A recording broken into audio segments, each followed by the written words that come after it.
Welcome, everyone. I am Roselma Serafin, Assistant Director of the Office of Diversity and Multicultural Affairs at the Warren Alpert Medical School of Brown University. We, the Warren Alpert Medical School, the School of Public Health, and the Native American and Indigenous Studies Initiative are excited to host Dr. Joseph Gaughan for this lecture and moderated Q&A with Dr. Jeffrey Brew on mental health in Indigenous communities. We are hosting this event to mark the significance of Indigenous Peoples Day, which was this Monday. Our collective goals for this event are to mark Indigenous Peoples Day not just as a holiday, but to acknowledge the relevance of Indigenous issues to medicine and public health, to educate about how Indigenous struggles are public health issues, and to raise awareness about the health disparities in Indigenous communities. It has been a pleasure to collaborate with my partners at the School of Public Health, Maria Elena Del Pozo and Makana Kushi. Again, thank you for joining us. At this time, I would like to turn it over to the deans and director of our prospective areas to say a few words. And now, Dr. Tunkel, Dr. Aubert, and Dr. Gould. Thank you very much, Roselma. So I'm Alan Tunkel. I'm the Senior Associate Dean for Medical Education at the Warren Alpert Medical School of Brown University. And on behalf of the Alpert Medical School, I would like to also extend our welcome to all of you for this exciting program around Indigenous Peoples Day. This is an important opportunity to educate all of us as to the truth and struggles of Indigenous peoples and the health inequities that they face. At the Alpert Medical School, as well as all medical schools across the country, continued education of our students, residents, faculty, and all healthcare professionals around these health disparities is crucial to improve the health and wellness of all and positively impact the health of people and society. So thank you, and I look forward to the presentation and the follow-up discussion. Thanks again. Thank you, Dr. Tunkel, and thank you, Roselma. To paraphrase President Biden earlier this week, we don't often enough recognize the contributions that Indigenous peoples have made throughout our history in public service, health, healthcare, entrepreneurship, scholarship, the arts, and countless other fields. They're integral to our nation, our culture, our society, our institution here at Brown, and to this community. We are fortunate to honor the day with two very accomplished scholars, which you'll hear more about later. But I would also like to acknowledge my colleagues, both Roselma Serafin, Dr. Joe Diaz, as well as Maria Elena Del Pozo, who are great colleagues and the driving force behind making this event happen. Thank you, the participants, for taking time to attend and to be filled with knowledge. Thank you so much and welcome. Hi, everyone, and welcome. I believe I'm all set and you can all see and hear me. Thank you so much for joining us this evening. So I'm Ray Gould, and I'm a member of the Nipmuc Nation, a local tribe from Southern New England, state recognized in Massachusetts. And I also serve as Executive Director of NACI, the Native American and Indigenous Studies Initiative at Brown University. I'm so pleased to be here this evening with everyone. When you're on campus, now that we're meeting in person, I welcome you to find us at 67 George Street on campus, and visit if you can. We are so happy to have students and others here again in our space. I also welcome you to find our website and follow us on Instagram and Facebook so you can stay on top of everything that's happening with Native Studies here at Brown, and also know when events like this are happening. So I'd briefly just like to welcome Joe and Jeff and all of you and thank them for having this very important conversation this evening. We're so glad that you could join us. And at this time, I'd like to welcome Makana Kushi, who serves as our office's program coordinator and is really the glue of our office and helped, along with her colleagues here at Brown, make this program happen this evening. And she will be introducing Dr. Gaughan and Dr. Brew. Thank you, Makana. Hi there. Aloha, my name is Makana Kushi. I'm Native Hawaiian from the Big Island of Hawaii, and I'm the program coordinator at NACI. So I'll be introducing our two special guests tonight. Dr. Joseph Gaughan is a professor in the Faculty of Arts and Sciences within anthropology and in the Faculty of Medicine, Global Health and Social Medicine at Harvard, where he also serves as the faculty director of the Harvard University Native American Program, or HUNAP. He earned his undergraduate degree from Harvard College in 1992 and his doctorate in clinical community psychology from the University of Illinois at Urbana-Champaign in 2001. In his interdisciplinary scholarship, Dr. Gahn examines the intersection of culture, coloniality, and well-being in Indigenous communities. As an enrolled member of the Anegros Ventre Tribal Nation of Montana, he has investigated these issues through collaborative research partnerships in both reservation and urban American Indian settings. Dr. Gahn has published 90 articles and chapters exploring the cultural psychology of self, identity, personhood, and social relations with respect to Indigenous community mental health. These have included cross-cultural comparisons of therapeutic interventions such as psychotherapy and traditional healing. His articles have appeared in the American Psychologist, Annual Review of Clinical Psychology, Journal of Consulting and Clinical Psychology, and Counseling, the Counseling Psychologist. A peacetime veteran of the U.S. Army and a former West Point cadet, Dr. Gahn lives with his partner, the historian Taya Miles, and their 3 children in Cambridge. So moderating our event tonight after Dr. Gahn's talk is Dr. Jeffrey Brew. He is the Associate Director of Diversity and Inclusion at the Mindfulness Center at Brown. He is also an assistant professor in public health, psychiatry, contemplative studies, and the Native American and Indigenous Studies Initiative here at Brown. Dr. Brew completed his doctoral training at Oregon State University in the College of Public Health and Human Services. His postdoctoral training at Oregon Health and Science University School of Medicine, where he focused on integrating medicine, psychology, and contemplative practice to develop public health approaches to health-based mindfulness and yoga. More specifically, Dr. Brew has put his attention on developing mindfulness programs for underserved communities that blends endogenous cultural strengths and perspectives that are intrinsically mindful to the mindfulness programs he develops. So now I'll hand it over to Dr. Gahn. Wonderful, thank you. Well, it's not that often I get such an introduction from so many wonderful, welcoming people. So I appreciate that. Thank you all for this. It's a pleasure to join you today.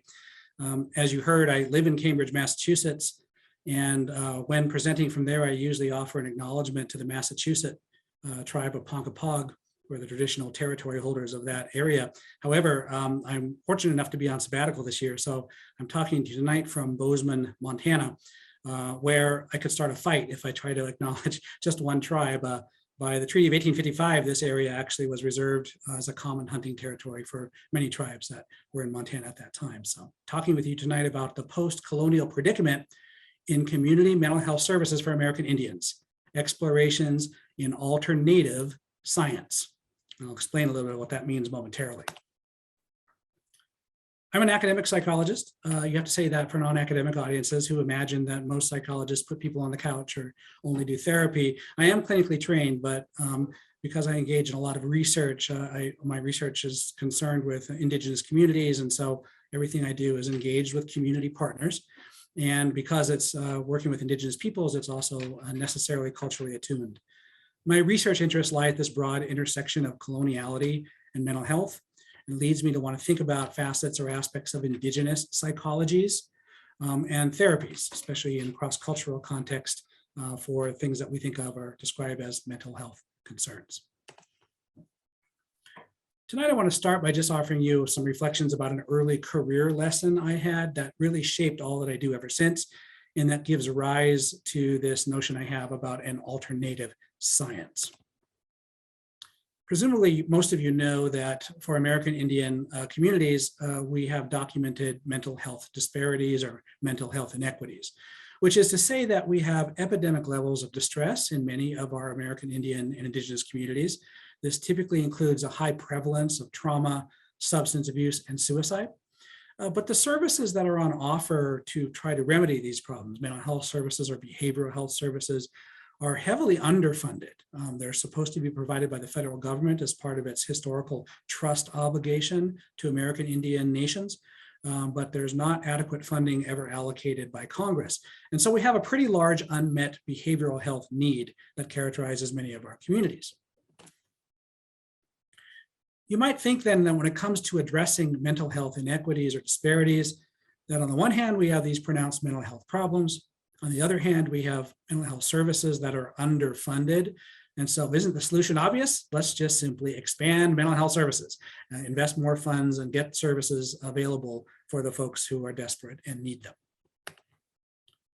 Well, as I'm about to recount to you an early lesson I drew in my career concerned this question. And specifically in the late 1990s, I went home to the Fort Belknap Indian Reservation in north central Montana, home to the Assiniboine, Nakota, and Aani Grovant tribal nations, to undertake an open-ended and discovery-oriented study that would try to ascertain from people on the ground living their lives how they understood locally construals of culture, drinking, and depression, and how these intersected in people's lives.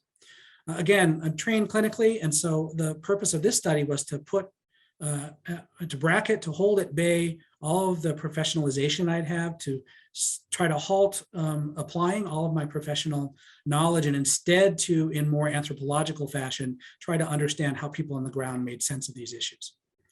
I worked with an extended family, but in the end, really focused a lot of my attention on an interview with a single individual who decided in our work together to go by his Indian name of Traveling Thunder. And essentially, Traveling Thunder, when he talked about the links between culture, drinking, and depression on the reservation, offered an explanatory model for how these problems arose and what they signify today. Explanatory model is a term that anthropologists often use that has to do, again, with local understandings, local construals, local explanations for how things like mental health problems arise. And what's interesting about Traveling Thunder's explanatory model is in the process of describing the links between culture, drinking, and depression, he undertook an elaboration of 4 historical eras. So the first era that Traveling Thunder described was an era that sounded a lot like paradise as he described it. It was an era really defined by pre-colonial existence prior to the arrival of Europeans. Here's what he had to say about that. Quote, "See, there was no alcohol on this continent 500 years ago. There was no drugs, there was no problems, no domestic problems, no social problems. Everything was good because everybody lived according to custom and teachings. There was no jails, no hospitals, there was no prisons, no insane asylums. There was none of that stuff because everybody lived according to a strict custom." And so according to Traveling Thunder, when it came to this pre-colonial existence, it really was pretty idyllic and entailing a kind of perfect harmony and balance, owing, as he observes here, to a strict observation of custom. Of course, this era was not to last. Instead, conquest ensued, an era of colonial contact that Traveling Thunder described as follows. Quote, "But when the white man came, they forced the Indian people to get rid of their way, their religious spiritual beliefs. They forced them to trade their economy, which was based on the barter system and on living off of the land, the wildlife, fish, and herbal medicines. Then they turned around and forced their culture on them, their religion, their beliefs, their foreign ways onto them by taking all the young people out of the homes and putting them away in boarding schools and forcing the white man's teachings on them. It's genocide." And so this era of colonial contact, according to Traveling Thunder, really was all about subjugation and essentially the annihilation of the custom that kept things in harmony and balance before that. This in turn gives rise to a third era, an era of loss, that is the effects of the colonial subjugation on Indigenous communities. Here's what Traveling Thunder said, quote, "If you don't know your own true oral history, your true oral traditions and customs, and where you come from and what's supposed to be important to you, well, you're going to feel empty. You're going to feel like you don't belong because we don't fit in with the white man's system. We never did, and we never will. It basically boils down to pride. If people ain't proud of who they are, where they come from, what they're doing, then they're going to be doing these things, alcohol, drugs. And once you're into alcohol and drugs, you're going to probably get into a depression. And you're going to not feel worthy of being a human being, and you're going to want to kill yourself." So here during this third era of post-colonial impact, Traveling Thunder identifies what we might refer to as psychological anomie. Anomie is a term that means no law or like no routines, no norms. And he's talking about a process in which the loss of purpose, identity, belonging, how you should live your life leads to pathology. And he really identified what he referred to persistently as the white man system as the pathogen in this instance. Now, fortunately, Traveling Thunder didn't stop here. He had hoped that there was a new era that had dawned in his lifetime, a fourth era characterized by cultural and spiritual revitalization, an era potentially of post-colonial remedy. Here's what he had to say about that. Quote, after we looked around and realized that we left something behind, we started going back to the hills to fast. We started going to the sweat lodges to pray and to sweat. We started going to the elders to learn. We never was happy living like a white man. I would give the credit to the Creator and to the spirit world for pitying the people to allow us to get our sacred traditions back. To me, what that ceremony does is you're calling on the Creator, the spirit world, for life or for good health or for a good, clean mind, an alcohol and drug-free mind. Or you're calling on the spirit world for guidance, or for survival even survival.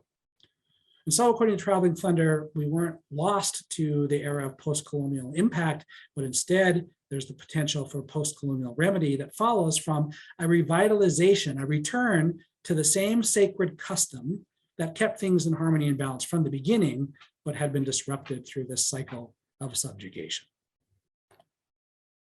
So just to summarize this a little more concisely, we can point out some aspects or facets of Traveling Thunder's explanatory model that are important to keep in mind. First of all, he identified a really clear pathological process in the words that I actually have quoted and read to you here. He noted that cultural repression, that is the kind of colonial subjugation, the forcing of foreign ways and so on, leads to this kind of anomie, psychological anomie, normlessness, loss of identity, purpose, and meaningfulness in life. That then gives rise, he said, to substance abuse, that can become depression, that becomes worthlessness, and then suicide. Importantly, Traveling Thunder offered very little elaboration of personal distress. He didn't really talk about the individual level of experience much at all. It was really quite collective. And he didn't talk in terms that mental health professionals are trained to talk in. He didn't talk about biology like brain chemistry, genetic predispositions. He didn't offer much of a psychological account even. He didn't mention family dynamics or inner conflicts or past trauma. Instead, in offering his account for the links between culture, drinking, and depression in our own community, he emphasized history, culture, and spirituality. And in fact, he attributed the problems in our community very directly and overtly and repeatedly to the aspects of the white man system, which is to say that for Traveling Thunder, colonization is the original cause of these forms of distress. And in calling out colonization and that history, he's really emphasizing systemic factors over intrapersonal factors. He's talking about aspects of the environment, aspects of power dynamics, aspects of structural racism, more so than what's going on inside a human being, what makes us tick, and so on.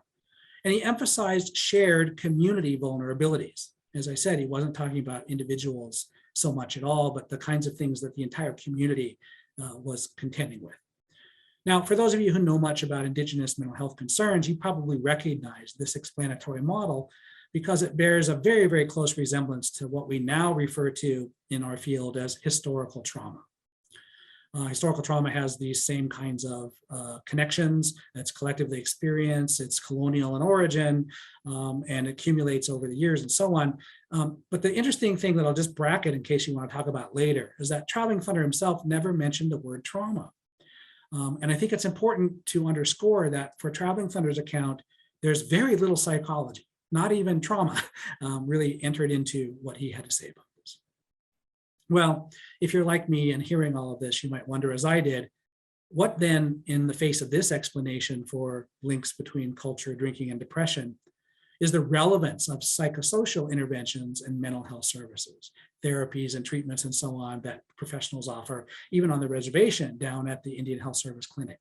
And so I asked Traveling Thunder, I said to him, okay, given all that you've said, suppose you had a loved one going through a really tough time, a crisis, under what conditions would you take that person down to the Indian Health Service behavioral health clinic and get them counseling or help? Well, he grew quiet in response to that. And after what felt like a very pregnant pause, he said the following, quote, "I guess it's like a war, but they're not using bullets anymore. They want to wipe us out, and therefore the Indian problem will be gone forever. But they're using a more shrewder way than the old style of bullets. If you look at the big picture, you look at your past, your history, where you come from, and you look at your future where the white man's leading you, I guess you could make a choice. Where do I want to end up? And I guess a lot of people want to end up looking good to the white man. Then it'd be a good thing to do. Go to the white psychiatrists in the Indian Health Service and say, well, go ahead and rid me of my history, my past, and brainwash me forever so I can be like a white man. I guess that'd be a choice each individual will have to make. It was clear, of course, when he said this, that this wasn't a choice he was interested in making and wouldn't care to take his loved ones down under these conditions. In making these observations, what Traveling Thunder was pointing to was the fact that mental health treatment, at least for some members of our community, perhaps those with his sort of orientation, is a cross-cultural encounter. But it's not as simple as just the meeting of cultural differences that can be resolved through sharing and exchanging and so on. Rather, he was suspicious of ideological impacts resulting from these services. That's what he said when he mentioned brainwashing. And so he's not only identifying mental health treatment as cross-cultural, he's also pointing to the possibility that mental health services are actually a form of neo-colonial cultural proselytization. And I use the term proselytization here very deliberately because American Indian communities have had a lot of Christian missionary work. A lot of that had to do with the reservation era, and it had to do with trying to, quote, civilize the savages, unquote, which at that time in history, that was understood to what it meant to be civilized. And so proselytization, missionary work is what I'm referencing here. The possibility, at least as Traveling Thunder sees it, for mental health services themselves to be a kind of missionary work, a kind of conversion to a different orientation and social experience in light of the accessing of services, the brainwashing to which he's referring here. So I started at the beginning with saying, okay, we have this dilemma where, you know, there's disparities, but not enough services, and maybe the answer is simply expand services. Well, given what I learned from Traveling Thunder so early in my career, I conclude it's not that simple. I mean, we have the problem of cultural difference. That is that indigenous peoples and, you know, people who came from Europe hailed from historically distinctive cultural settings, and that some of those distinctive cultural practices endure. In indigenous communities, you can find them. It doesn't mean everyone adheres to those or practices those, adopts those or uses those, but some people do. And these persistent cultural practices, you know, range from issues and ideas, religious or spiritual ideas we might label as cosmology, which often has implications or is tied in interesting ways to how one understands sociality. For example, whether you're social only with other human beings or whether your social life extends to animals and to spirit beings. And this has implications too for how the self is configured. And we'll talk more about that a little later. The point here is that when it comes to cultural difference, the norms, routines, and logics of the mental health clinic are not those of the traditional indigenous community. So we have this problem of cultural difference. But cultural difference in itself is not insurmountable. Lots of people from different ways of life come together and, you know, exchange ideas and share practices and work things out. But it's really the problem of cultural dominance, which frames and founds all of this and makes it so vexed and challenging. That is, American Indian and indigenous communities contend with the legacy of colonial subjugation here in the United States and throughout most of the world, in fact. And, you know, this took the form, as Traveling Thunder referred to, of the industrial boarding schools for a time between 1879 and maybe 1930 something, before they were substantively reformed, in which the slogan of those schools was, quote, "Kill the Indian, save the man." The idea is that these savages can't really survive into the future in this way, and Indian people therefore need to be civilized, in whether it's Christianity or literacy, basic education, training and vocational skills, and so on. And it's that mentality that has shaped Indigenous life all the way to today. And the power asymmetries that gave rise to that still persist even today in ways that portend ongoing cultural dominance. This all gives rise to what I refer to in my work as the post-colonial predicament for Indigenous mental health services. On the one hand, we have pretty urgent community needs. Many of us live or come from or are familiar and engaged and related to people in impoverished, high-risk settings. And not surprisingly, those settings give rise to documented inequities or disparities in mental health status. So we have urgent needs in this respect. But on the other hand, the clinical services that are on offer, and there's too few of them, but of those that are available, they're often incongruent with what people need or want. This is what Traveling Thunder is talking about when he says, brainwash me forever so I can be like a white man. And it's been attested to by community anecdote everywhere I go in Indian country and talk to behavioral health advocates and professionals, but also by research evidence when studies are undertaken in these communities to find out, for example, treatment-seeking preferences. Whitbeck and Walls and colleagues, have worked with a number of reservations in the Midwest, for example, and they, at one of their studies, asked people, if you were in mental health crisis or having mental health concerns, list the kind of people you would turn to for help. And a mental health provider doesn't even make the top 10. It's just not what people necessarily are interested in. And I suspect that for quite a number of them, it does have something to do with the things that Traveling Thunder has made reference to here. Okay, so I've tried to put on the table for you today some of the early lessons I learned that called into question the presumed or postulated relevance and beneficence of mental health services in terms of how professionals are trained and the kinds of services that we tend to provide at the community level, in this case with American Indian and Indigenous communities. And I've raised Traveling Thunder's concern, a warning in fact, about the possibility that mental health services are a form of brainwashing for at least some Indigenous community members whose orientations and assumptions do not necessarily map on or sync up with the professional assumptions that undergird these things. What I want to do now in this next part of the talk is extrapolate a bit from that early lesson with Traveling Thunder, draw on it, but extrapolate based on other communities and other studies I've done to set forth a little bit of what I refer to as an alternative science. So this alternative science is really an Indigenous community discourse about mental health. And where I've gone and see facets of it, sometimes it's, all of these facets are there, but not always. The main point though is that this alternative science is distinct from, but parallel to professional psychiatric discourse. So it's clearly not the way psychiatrists and psychologists and mental health professionals are trained and socialized to think about these issues, but it does address and engage many of the same issues, just with a different set of understandings and assumptions.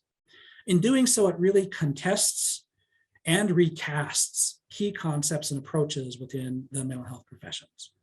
And it's evident everywhere I go in Indian country. Like I say, it's not always, not everyone touches on all four components that I'll unpack here in a moment, but many of them are often in representation. The other thing is I just want to talk about why I've used the term science, psy-ence. What the term science is doing is try to call attention, first of all, to the potency and power of what we might refer to as the psi disciplines, psychiatry, psychology, psychotherapy, psychoanalysis, the psi disciplines that really came online throughout the 20th century as part of modernity. And that there's a whole set of authorized and expert knowledge that is associated with these disciplines that could therefore be referred to as a science. So my attempt to use science in this way is to call attention to the fact that this knowledge is embedded and engaged and shaped by a whole set of orientations and assumptions that arose with and are embedded in the psi disciplines. So I'm calling attention to the fact that this is historically contingent, that it arose within the impacts of modernity in society and with the way psychotherapy circulated and so on. So we can talk more about those issues later on if you'd like as well. But what I want to do first is just to unpack this alternative science across 4 different domains that are professionally relevant for helping services. And those domains are distress, well-being, intervention, and evaluation. And so what I want to do for the next 10, 15 minutes or so is to kind of go through each of these to give you a little bit of an insight about what I mean in referring to these domains and how Indigenous discourse about these things, as I've encountered it, looks kind of different from psychiatric or professional discourse.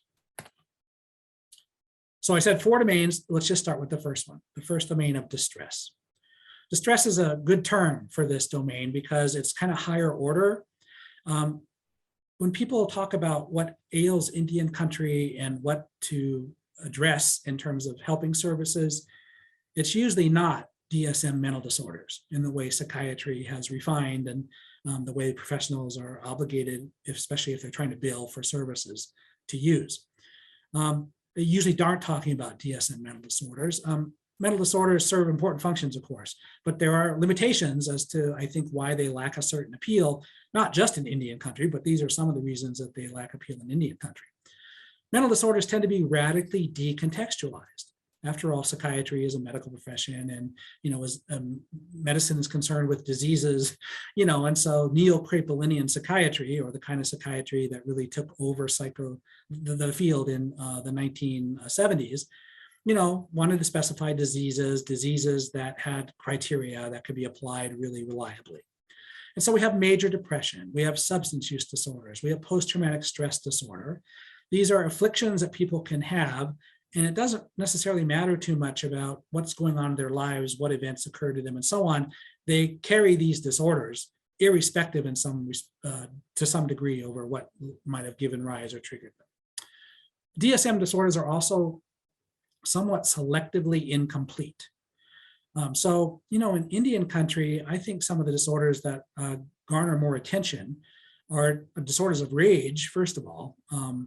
When you put substance use and rage together, and violence is often what happens. But we don't have coverage in the DSM really for disorders of rage in the context of prior colonial subjugation and the fact that you've been used and abused or suffered oppression or had your resources plundered and are left in entrenched poverty, et cetera. So you can imagine that rage is a reasonable response to the context that Indian communities find themselves, and yet there's no disorder necessarily that tries to get at what that means when it gets out of hand and so on. Identity is another clear instance. Traveling Thunder referenced this in terms of his, what I refer to as anime, in terms of capturing his sentiments in this respect. And everywhere I go in Indian country, people are focused in on anime as a disorder of identity and why culture becomes super important for trying to remedy the problems we have.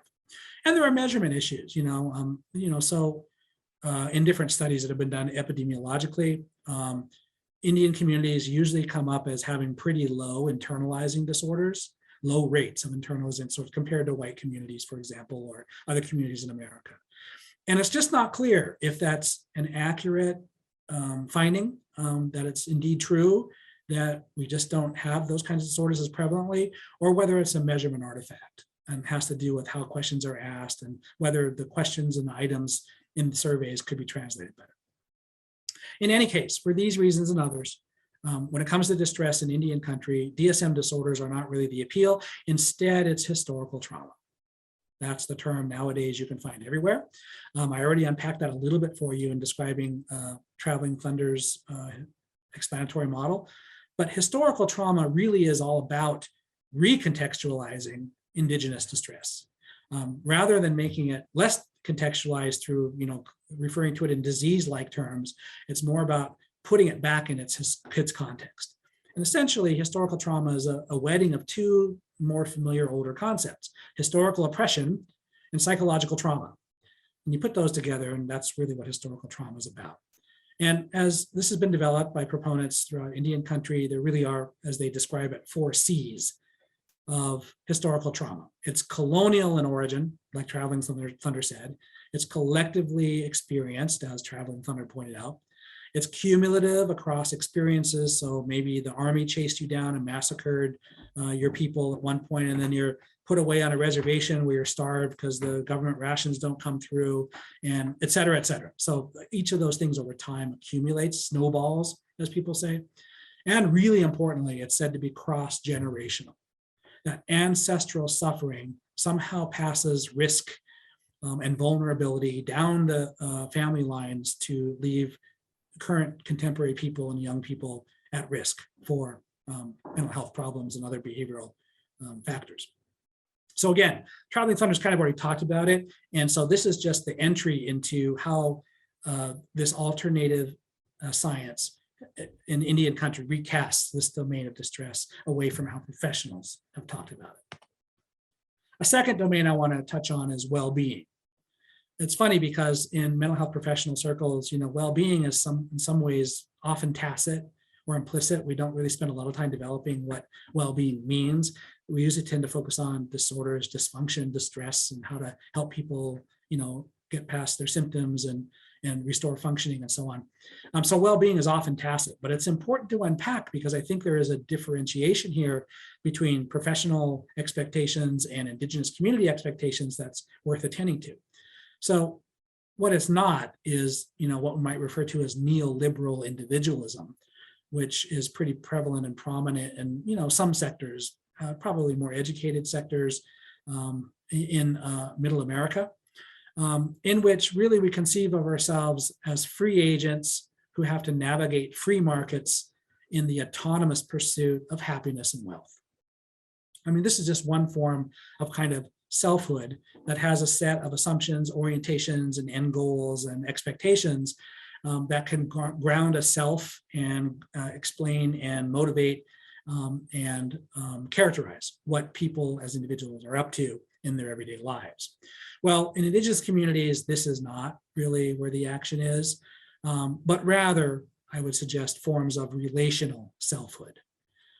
So relational selfhood, there's been a lot of talk in psychology, for example, about individualist versus collectivist self-orientations, independent versus interdependent, for example. But I think this relational selfhood is getting at many of those same ideas. Indigenous communities, who you are as a person is embedded deeply in kinship, roles, and obligations. And I think this is what would qualify, according to Kermayer, who did a nice analysis of psychotherapy and the assumptions that undergird psychotherapy, as a more sociocentric self-orientation, not an egocentric one that might look like neoliberal individualism, but a sociocentric self-orientation in which who one is intimately connected and embedded with who others are in relation to you, and that your identity in part is a family identity and extends beyond yourself in some respects. Not only that, but this relational selfhood can extend beyond human kin to responsibility to and for non-human relatives. So maybe there are particular lands that you're responsible for maintaining, managing, and being in proper relationship. There are spirit beings that you need to be responsible to. This gives rise to other forms of self-configuration or self-orientation, ecocentric ones that have to do with the local ecology, some of which is understood to be alive, person, that they are persons, and you have to have right relationships with those persons, often managed through ceremony, in order to have a good life and live in a good environment. Or a cosmocentric self-orientation, which links one really to spirit beings, whether it's a hierarchy from the supreme being and other kinds of beings on down, or what have you. This relational selfhood, I think, has serious implications for the kind of work that mental health professionals do in many domains, but one of those is what we think of as emotions and emotional experience and emotional expression. But a relational selfhood might reconfigure this a little bit away from, the putatively universal 6 basic emotions that psychologist Paul Ekman taught us about, and so on. I tend to think of relational selfhood as giving rise to what we might loosely refer to as social emotions. So, pity is really big in the communities that I'm familiar with on the Northern Plains. Our spiritual or religious understandings have to do with getting help from powerful spirit beings who are distant, high above, And the only way you can attract their attention to help you is to evoke their pity. So when you go cry for a vision, for example, you make yourself pitiful. You might cut yourself. You might cry and go without food. You suffer and you cry, literally cry, to try to evoke pity from those up above who can, if you get their attention, can look down and help you. Well, if pity comes down that sort of hierarchical spirit human domain, respect goes up. That is that less powerful beings owe respect to more powerful beings, all the way up to the supreme being in this same kind of religious sensibility. Now, the Northern Plains has one set of religious. There are other kinds of indigenous religious systems as well, but pity and respect usually can be found in those. Love, obviously, is a really important social emotion. Loneliness is one that the medical anthropologist Teresa O'Neill wrote about among the Salish Flathead, trying to understand experiences of depression in the community. And loneliness became the idiom that people really talked about, which is different than sadness because it has a context. And specifically, it has a context that is social in terms of one's relationships. Jealousy. When I go around in Indian country, people talk about insane jealousy. So that's referencing some kind of maladaptive or disordered emotion. But of course, that kind of emotion, again, is social. Pouting, hostility, suspicion, resentment. You get the idea here that a relational selfhood implies even a configuration of emotional experience and expression that may not be the kind of thing that most professionals may use or consider so salient in the work that we do. Well, if those domains show alternative approaches in distress and in well-being, we also need to be attentive to something like intervention. And so again, when I have worked in Indian country and talked with people and even suggested, hey, are you open to, adopting an empirically supported treatment for these kinds of problems? When it comes to post-traumatic stress disorder, maybe that's exposure therapy, maybe that's cognitive processing therapy. There's a lot of good randomized controlled trial evidence, not with indigenous peoples though, but there's a lot of good evidence in other people that if you have those kinds of symptoms and you're diagnosed with that disorder, that these can help you. But most of the time, people I know in Indian country are not interested in empirically supported treatments or evidence-based practice or what the scientific evidence says. These approaches tend to be cultivated through human ingenuity, through technical proficiency. They're certified by a kind of distant and rarefied professional expertise and, of course, scientific knowledge. There's a kind of authority that comes with that in many parts of the world, but maybe not so much in the domain of mental health in Indian country. And these treatments, of course, are dependent on what we might refer to as psychological mindedness. Now, psychological mindedness has to do with, how psychocentric one is in one's outlook and orientation. Are you someone who looks inward a lot? Are you someone who's attuned to and monitoring your inner states, your emotional fluctuations, the meaning you're making, the relational implications of this, that, or the other? Traveling Thunder, in his explanation, didn't talk about a lot of psychology. And I think people in our communities who are oriented more like him are not especially psychologically minded. In fact, I might suggest that most of the world, at least in the ways that people tend to be socialized, their kind of resting modality in terms of self-orientation is not necessarily psychologically minded. And yet, our empirically supported treatments or evidence-based practice in mental health often presumes an ability to introspect, an ability to be aware and monitor one's emotions or one's behaviors. And in fact, if you don't know how to do that, it has to teach you how to do that in order for the therapy to be helpful. So where I go, people are not so enthused. They don't really care or have a big investment in these sorts of approaches. Instead, what I hear about are reclaimed traditional healing practices. In fact, what people will often say is we don't need the latest, greatest evidence-based practice. Quote, our culture is our treatment, unquote. And I think what they mean by this is that, again, it has in part to do with the enemy and the colonial subjugation. The fact that, rehabilitating robust indigenous identities is a big part of the solution, I think a lot of folks imagine. And beyond that, there's folks with the religious assumptions and orientations of Traveling Thunder, in which, ceremony is key here. That reclaimed traditional healing is all about ritual and prayer and ceremony. and that, it's really a spiritual conviction that ceremony and prayer helps circulate blessings and life through the relationships with non-human others who are more powerful than humans and who circulate those things in response to request and a proper ceremonial activity. So reclaimed traditional healing practices are the interventions of interest, more so I'd say than empirically supported treatments or evidence-based practice. So we've gone through disorder and the alternative approach there. We've gone through well-being and the alternative approach there. Here's intervention, the alternative approach. Let's finally visit the domain of evaluation, which has to do with, well, how do we know a treatment works is one way that evaluation really plays out. It's the basis for the development of evidence-based practice, is trying to get a handle on what evidence can help us to have confidence that the work that professionals do matters. Well, it won't surprise you that in this domain, again, in Indigenous communities in which I've worked, there's not that much confidence or interest or acknowledgement that science and scientific outcome studies are the means for evaluation. Scientific outcome studies from a professional and a researcher vantage point, are kind of a way of extending rationality.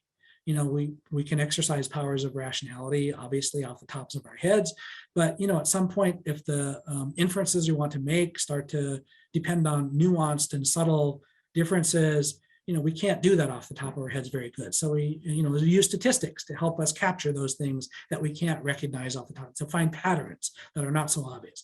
So rationality is, kind of a cognitive, that these scientific approaches that extend rationality are kind of like a cognitive prosthesis in terms of trying to become rational in this respect. And, science of this sort kind of presumes a mechanistic materialism.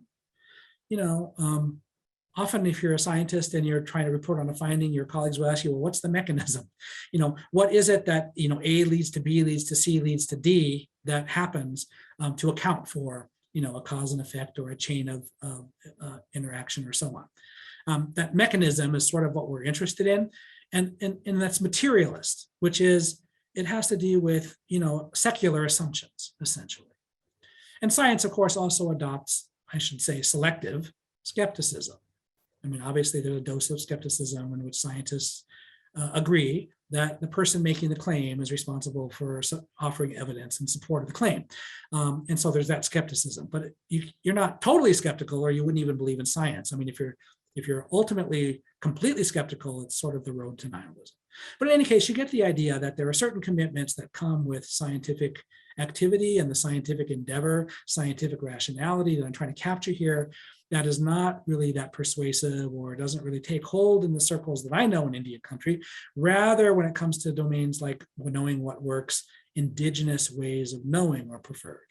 And this is the more recent of these three domains, but it's one in which there's a lot of activity, particularly in Indigenous study circles these days, about Indigenous ways of knowing. So in one of my papers, I talk about working with a group, neo-traditional warrior society that I partnered with in the Blackfeet Nation to do alternative addiction for Indigenous people there. And as part of that, I went with the cultural counselor from the local addiction treatment center to the Crazy Dog Society's ceremony. And we were there to approach the leader of the Crazy Dog Society to ask if they might be willing to help us to design an approach to treating addiction among Blackfeet people that was grounded more in Blackfeet therapeutic tradition, ceremonies in the sacred, rather than in 12 steps and 12 traditions or other forms of addiction treatment that are not necessarily Indigenous. And I remember sitting and waiting for hours in the ceremony until it was our turn to have the floor, and the leader asked us what we wanted, and the cultural council turned it over to me. So I was explaining, look, we're interested in doing this work. We'd like your help. We want to be able to research it, because at this point, researchers don't yet know whether participation in ceremonies and traditional practices can remedy addiction. And before I could go on to the next sentence, the ceremony erupted in raucous laughter. It was as if I had told the funniest joke ever. And it took 30 seconds to subside before the ceremony leader just shook his head and looked at me and said, "That's the most ridiculous thing I've ever heard. Every single person living, in this ceremony today is living proof that these ceremonies and traditions can remedy addiction. So this gave, a window of insight into the kind of reasoning that might be going on in Indigenous ways of knowing. And, this has been developed, as I said, in Indigenous studies, but what this comes down to is really the authority of narratively conveyed personal experience. And really, I think it's somewhat traditional in most or many Indigenous communities that firsthand experience is the highest order of authority. If something happened to you and you can attest or vouch for it, there's nothing else anyone can say that would trump that in terms of its persuasiveness. Now, people don't necessarily assume that because that was your experience, that will be my experience, but in any case, there's just no higher order. Distanced, abstract, statistical kind of stuff just isn't persuasive in that way. And I think this might be why in Indigenous behavioral health circles, there's a lot of pushback to evidence-based practice on the grounds that instead we should be attending to practice-based evidence. That is, as people say, our culture is our treatment. And they've also said, we already know what works in our communities. We just need opportunity to harness it, to expand it, to support it, and so on. And we know that because we've had centuries and millennia of practice that has proven that these things are effective. Well, that's not persuasive to a scientist in many instances, but it does help to juxtapose and anchor this alternative approach to something like evaluation. So in summary then, just to try to abstract a little bit, this alternative science, that is this Indigenous parapsychiatric framework, speaks to these four domains. In the domain of the problem, it's not mental disorders, but historical trauma. In the domain of aspiration or well-being, it's not neoliberal individualism, but relational selfhood. In the domain of intervention, it's not empirically supported treatments or evidence-based practice, but reclaimed healing practices. And in the domain of evaluation, it's not scientific outcome studies, but Indigenous ways of knowing. Okay, I've tried to put probably too much on the table for us to think about tonight. I'm bringing to you not only the early lesson from my career, but then all that I've learned and studied since with half a dozen different Indigenous communities working in behavioral health problems in these settings to try to begin to explain and describe this alternative science, a different Indigenous discourse surrounding behavioral health that I think we need to be aware of. You may disagree or not, but the point is that if you're not aware of this, then obviously for people who share these frameworks of reference, when you're interacting or dealing with them, you're going to run into miscommunication and broken down assumptions and so on. In doing so, I just want to close by sharing with you my website. So my last name is Gaughan. My great-grandfather, Fred Gaughan, was the first Gaughan. He went to a government industrial boarding school in 1891 when he was 5 years old. According to my grandma, he never left, not one time for 10 years, never was allowed to leave, that is. But when he first went to boarding school, they would ask you your father's last name or your father's Indian name, and that would become your last name. So his father's Indian name was Gone to War, and they gave him the first name Fred, so Fred Gone to War. So our family name is Gone to War, but it was clipped to Gone, and that's why my website is Gone to War. But in any case, the point is, on my website, all the stuff that I'm saying today and the different publications and citations that I've made here are available for download there. So I just wanted to refer it to you in case you want to follow up in any particular way with some of these ideas. On that note, I think I'll go ahead and stop sharing my screen so that we can hear from Dr. Brew and start to have some conversation. So thank you. Sego, thank you, Dr. Gaughan. That was just great. I appreciate you taking the time, and it's really good to see you at Brown. I say that as someone I'm in Oregon, so it's good to see you at Brown though. And it's and it was a really wonderful talk. I thank you for taking the time, and I also thank you for the commitment that you've made to this work in the community. I've followed it for years. Behind you, I wasn't mentioned, I'm also a psychologist. So this is very, very important work to me. And I spent a lot of I continue to spend my work, but not in the psychological realm necessarily as much as you do, but continuing to work on these topics as more of a holistic approach, and thinking that there isn't just a psychology, or there isn't just a neurology or a physiology, but how everything's interconnected with each other. And I think one of my first questions to you is thinking about this reconceptualization of Native ways of thinking and Native healing techniques. One of my questions is, how does that filter into local health clinics?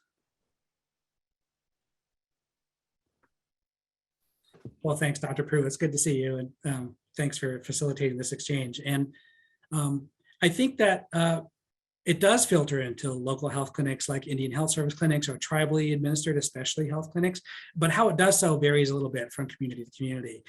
So, in the Navajo Nation, my understanding is that, the traditional medicine person society, has a pretty formal structured way of providing services. They get referrals from patients from docs, and they coordinate the care in different ways. I don't know that it's fully integrative, that the doctor and the traditional person are working together at the same time and the same person. It's still a kind of different domain or a respected difference in the sphere, but it's coordinated. And I think that's an example of, how far that one can begin to put these together. I think in lots of other clinical settings, there may not be communities that have traditional societies of medicine persons that, are even certified with credentials in quite the way that it might be going on in Navajo country. But in other parts, they certainly will consult, they certainly will refer, and there's people who come in to do stuff. Often I work sometimes in urban Indian health clinics where they bring in people to run sweat lodges, or they bring in traditional healers to work with patients for, in Detroit, where I've done some work. One of the traditional healers there was coming in and just basically doing 50-minute sessions like a therapist would, except that it's a spiritual therapy that doesn't look like psychotherapy necessarily. So I think there's a wide range of how it's done. It's a little sensitive in terms of how this even gets documented. So it's sort of hard to find write-ups of this sort of thing because, for those of you who are not familiar, our traditional practices, as Traveling Thunder talked about, were under siege during the colonial period. That was considered savagery or devilry. And so, we're fortunate to have some of these traditions left, able to even be revitalized because of that long period of subjugation. And so there's great sensitivity today about writing about, documenting these sorts of things. It's really taboo. So it's not the case that you're going to go to the medical literature and find, careful write-ups of how this is all done, but it is being done in ways that I think you and I, Jeff, are pretty familiar with. And it's funny, you made me smile for a second. I was thinking that maybe psychology might actually end up being a positive force for Native people. So we'll see how that works out. Can you give some examples of, I guess, and I want to build on this question, but can you give some examples of some of because these are more, the concepts that you brought up are really more broad and holistic. And I'm just wondering if you've seen some examples of how people have actually, besides the ones you've already brought up, but just some more of how, like in a treatment setting, like what would someone experience? Yeah, so a few things here.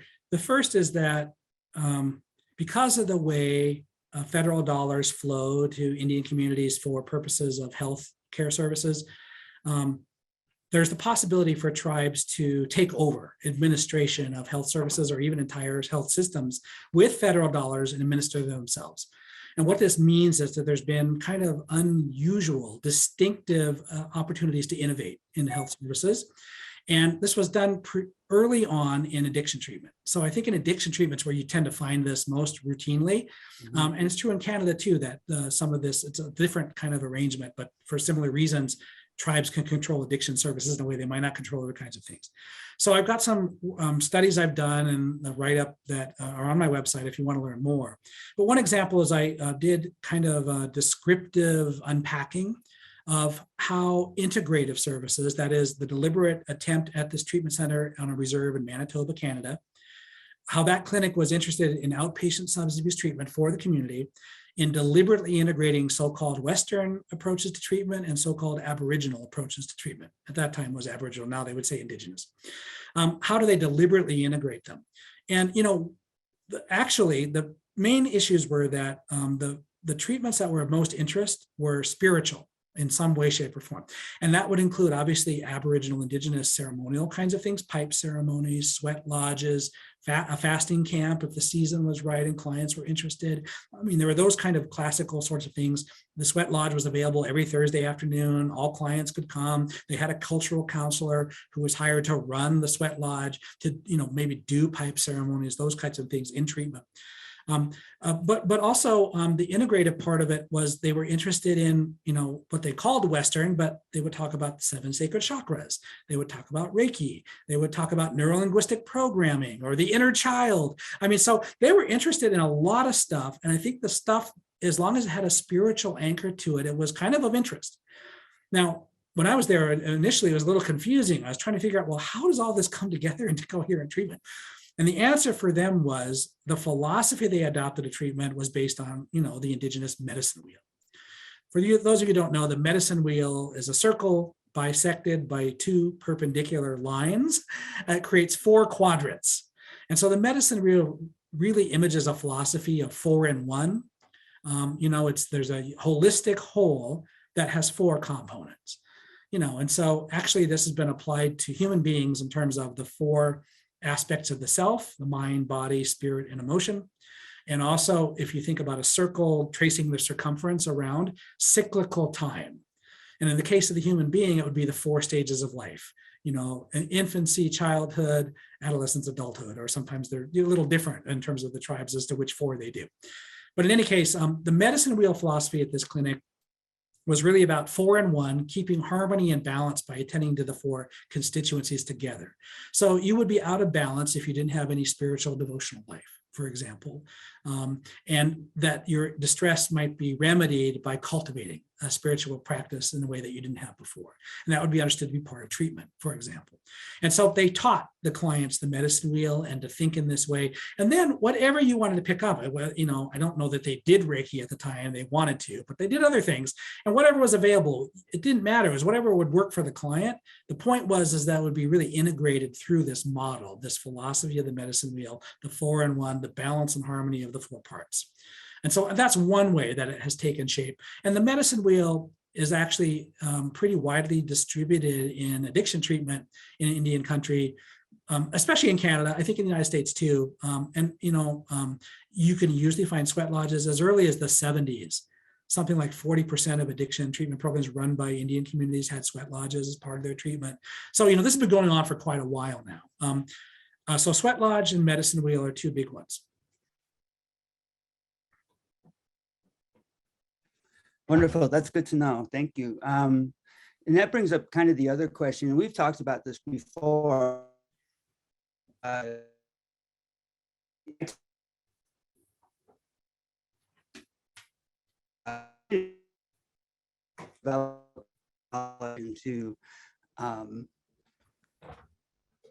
We work often to develop their cultural knowledge into whatever intervention we're using. I'm sorry if I froze there for a second. One of my questions is when you're bringing groups of people together from so many communities, how are you addressing this conversation? Like, let's say in Oakland, California, where you might have, people from 400 different nations in one location. Yeah. Well, actually, this is one of the challenges or predicaments, I think, that urban Indian health programs in particular face. It also appears in different reservations. Some reservations, have a number of tribes that are represented. My own reservation has 2, but in urban settings, it's really magnified. So I've worked in Detroit, as I said, with the American Indian Health and Family Services Clinic for a couple of different projects over the years.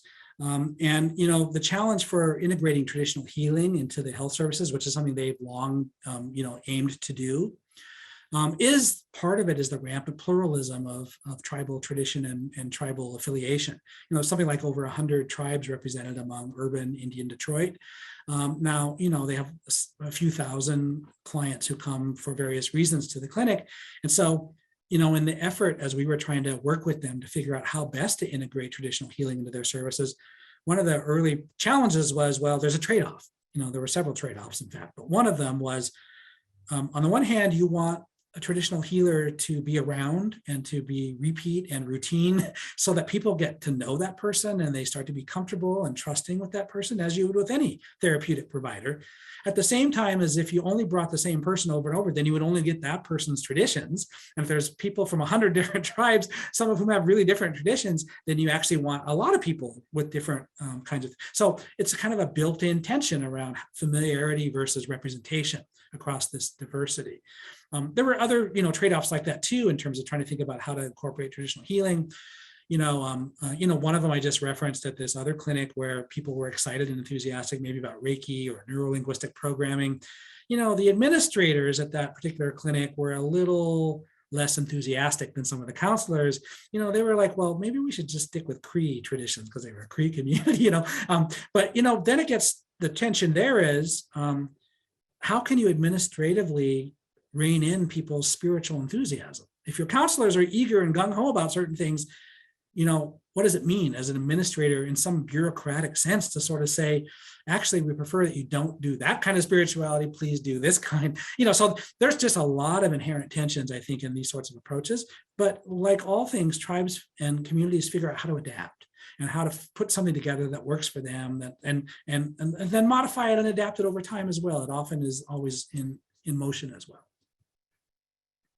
One of the things that I noticed, thank you, and one of the things that I noticed about your presentation and thinking about this in a holistic approach is one of the things that it brought me, just even in your presentation, is it felt like it brought me closer to other nations in one way, right? There's a lot that we share. There's a lot that's different, but overall, there's a lot that we share. How do you feel about that in your approach and how that might be for the wider Native community, both in Canada and the States?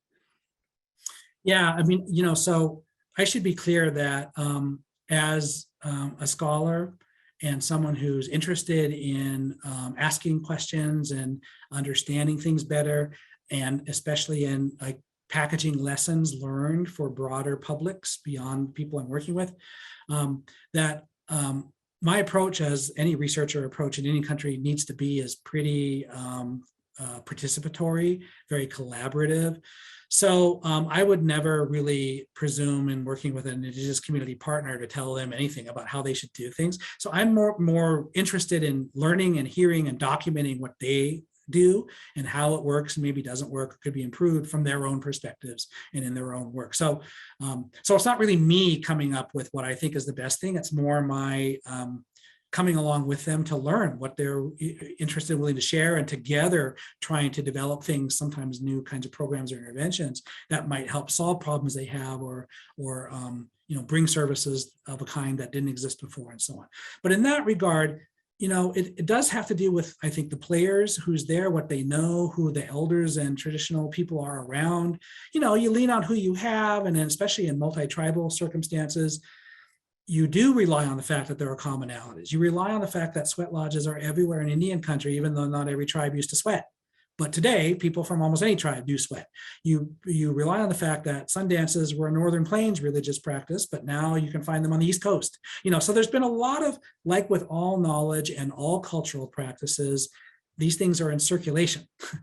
People share ideas and bring traditions, and new communities and new people adopt them and modify them and adapt them and tailor them. So this is what's going on. And part of my job, I think, as a scholar, is to work collaboratively, follow the lead of my partners, obviously to be sensitive and respectful to what they want shared or what they might not want shared, and to help them solve problems in the way that I can, and to bring resources to bear when I'm able.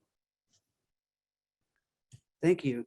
How do you approach a community? Let's say you wanted to do work. I mean, I just parachute in, it seems like, but how is it that you approach a community, and what's the conversation that you have with them, and starting this, like, an overall conversation, like you want to maybe work with them for a while? Yeah.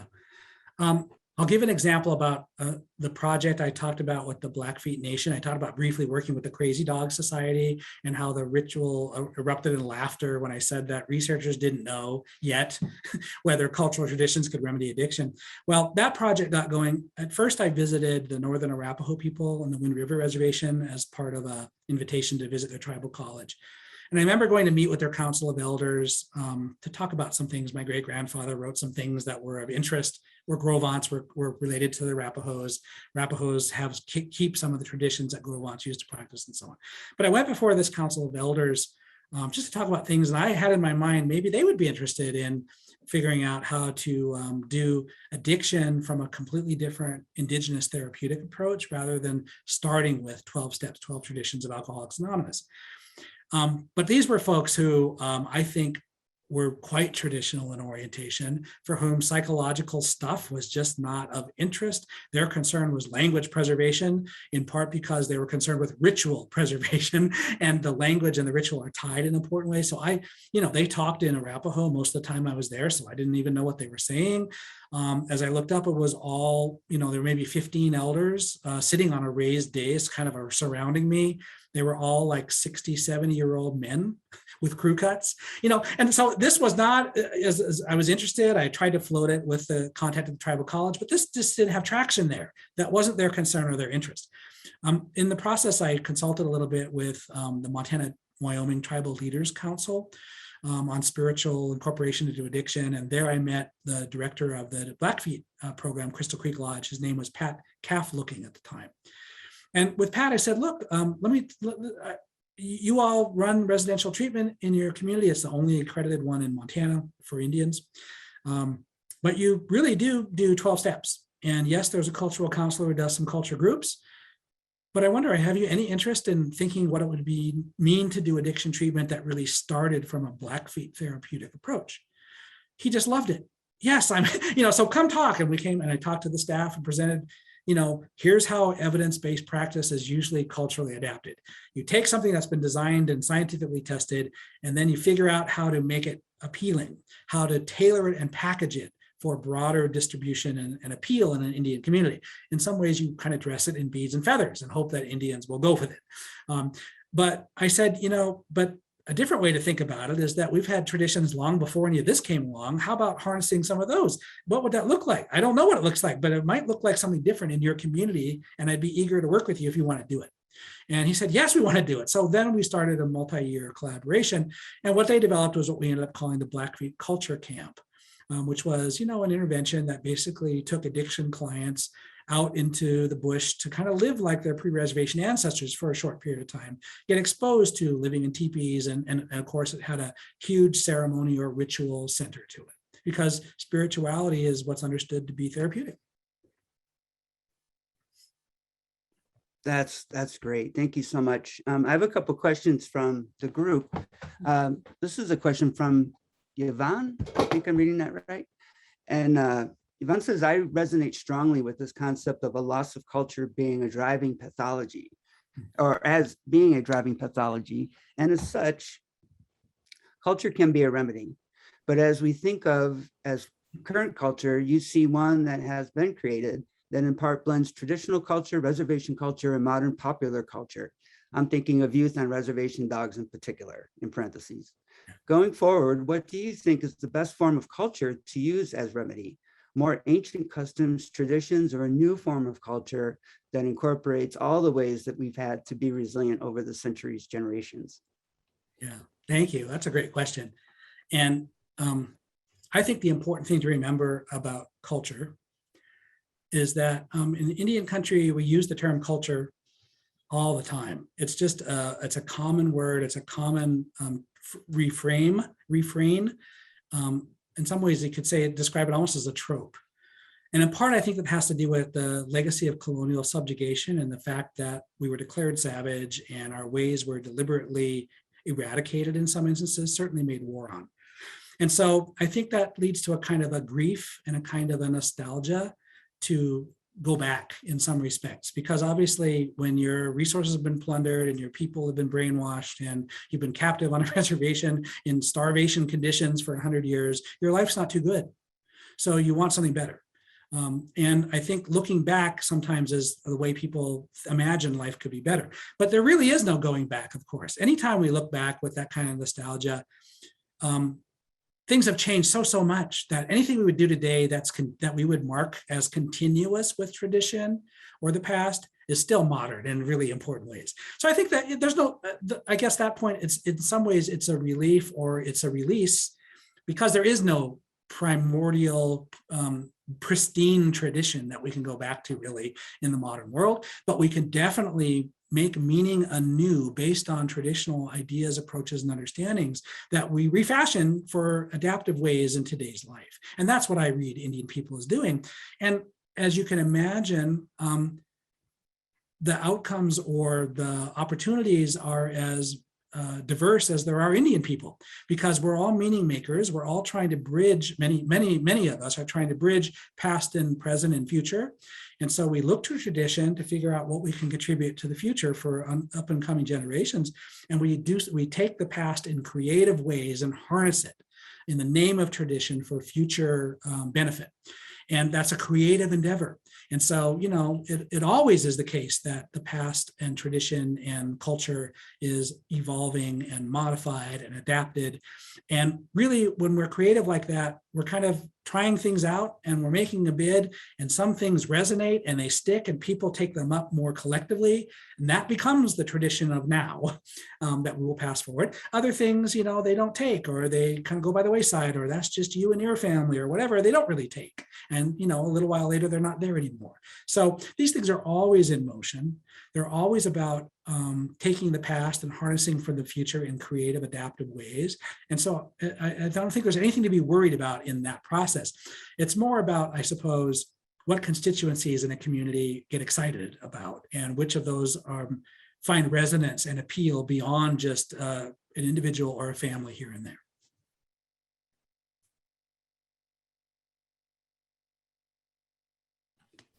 Thank you. Elizabeth asked, how can we work to fund Indigenous ways of knowing and healing? And in what ways can we substantiate these when Western research paradigms predominate and are often required for evoking change or billable services? And there's a follow-up to that. I'll ask after that one. Okay, great. Well, the reality is that in Indian country, people are finding creative ways to get some of this, not all of it, but some of it funded. Sometimes it has to do with SAMHSA grants, applying for a SAMHSA grant that is for your tribal community, and writing in there, you know, the ability to pay sweat lodge providers to get wood and get the stones, and, you know, so that it is sort of like paying for the service, even though I think most communities I'm aware of would be very careful that they're not paying for the ceremony.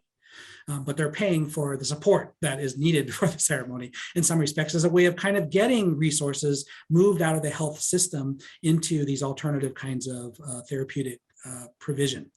Also because, as I said, Indian country is kind of unique in being able to take over on federal dollars to run programs in its own way. There's room for this kind of innovation there, where resources could be allocated for some of these things in a way that may not be so practical elsewhere.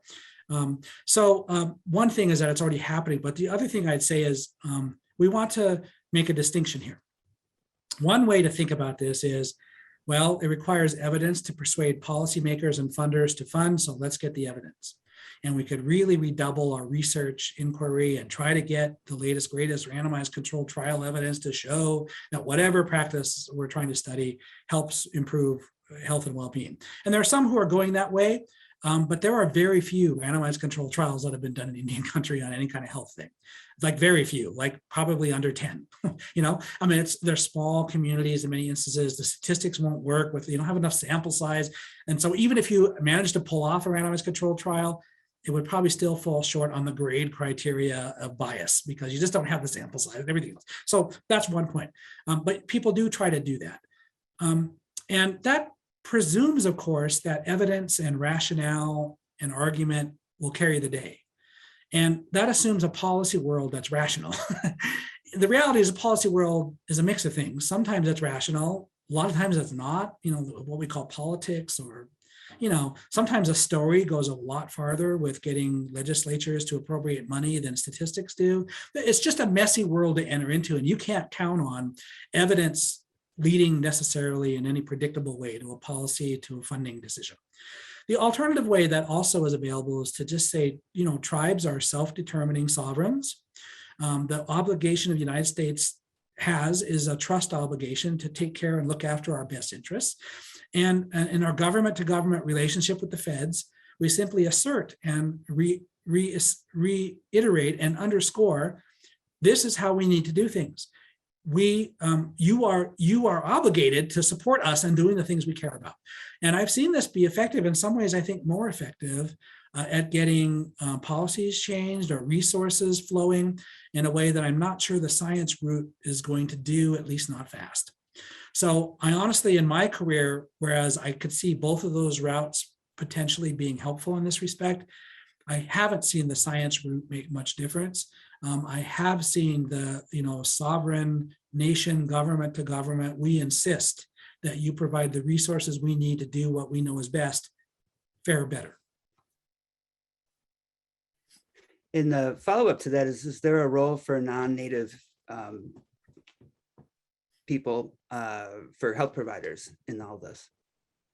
Oh yeah, definitely so. I mean, there's not enough Indian health providers to staff the Indian health system, much less the researcher, every other world that we would want staffed as well. So, Indian people in all of our pursuits and in all of our endeavors, except the most very local ones, are really dependent on and require the support, the goodwill, and the contributions of allies. And so those are definitely there. Now, I don't know that in this day and age, if I were not a Native person, it would be really awkward and very delicate if I were put in some kind of leadership role to try direct and guide and take charge and this sort of stuff. I wouldn't want to be in that position as a non-Native person.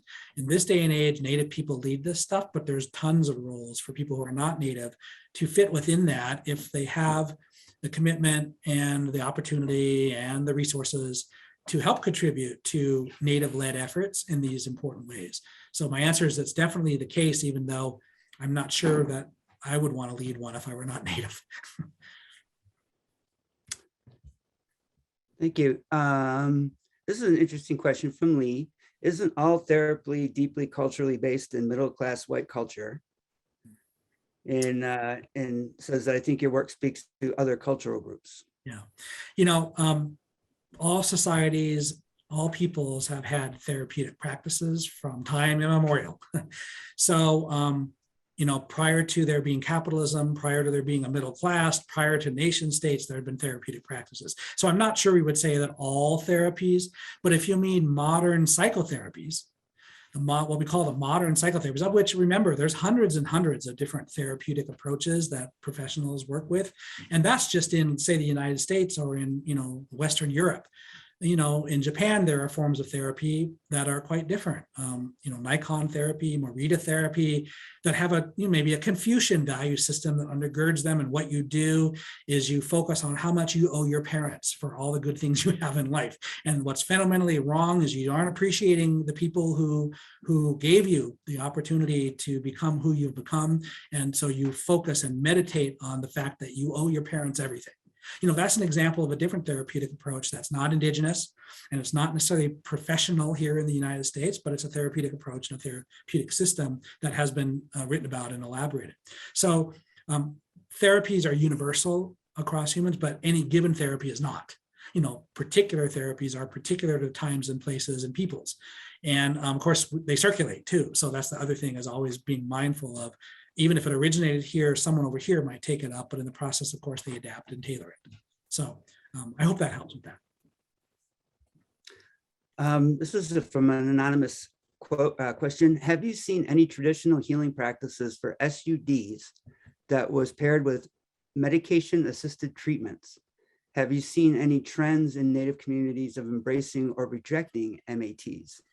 Yeah, thank you. I personally have not seen that. And I'm not, my expertise is not medication-assisted treatment, so I'm not the best person to ask that. You might ask Kamala Venner, at the University of Mexico about this, because I know that she's worked quite a lot on this, and there are other people who have too. But, what I mostly see is concern, reservation, maybe resistance to medication-assisted treatment. And, I would link that a bit historically to Alcoholics Anonymous and the way the 12 steps understands what it means to be dependent chemicals and drugs and addictive substances and so on, in which it's impossible for someone who embraces that position to believe that you can drink safely.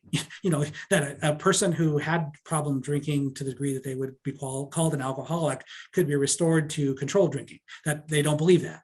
And in the same way, they don't believe that, you know, psychoactive or that kind of, any kind of medication is the right answer for a person with addiction. So I think that that's really expressed in the reservations and resistance to medication-assisted treatment as well. But there are other people who would know a lot more about it, who could probably speak to the nuances better than I can. And I should just say, I'm sorry, but I do have another engagement in just a couple minutes. So I was just going to wrap it up. I was Okay. going to say thank you very much. That was our last question, at least for tonight. There's a few more, but I wanted to thank you for joining us, and it's great to have you here. And I'm sure there'll be more questions coming up, but thanks again, and we'll be in touch. Well, thanks. I appreciate it so much. You've been fun to talk to. And as I say, if you want to email me or my website, whatever, please feel free. I'd love to hear from anyone who has further questions. Thanks so much, folks.